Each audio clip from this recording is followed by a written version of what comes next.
ঐতিহাসিক টমছনের বর্ণনা আমরা শুনেছি, ইতিহাসেও পড়েছি। তাঁবুতে গিয়ে মানুষ পোড়ার গন্ধ শোনে, মানুষ পোড়ার গন্ধ পাওয়া যায়। তাঁবু থেকে বের হয়ে পেছনে গিয়ে দেখে অন্তত 40 জন আলেমকে উলঙ্গ করে আগুনে পোড়ানো হচ্ছে,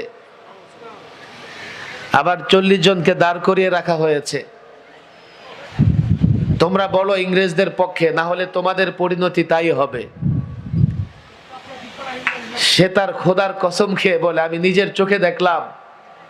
কঠিন পরিণতি দেখেও একজন আলেম ইংরেজদের পক্ষে কথা বলতে রাজি হয়নি।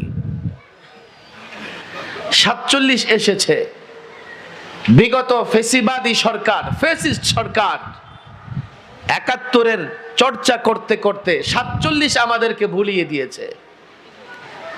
অথচ 47 না হলে 71 হতো না।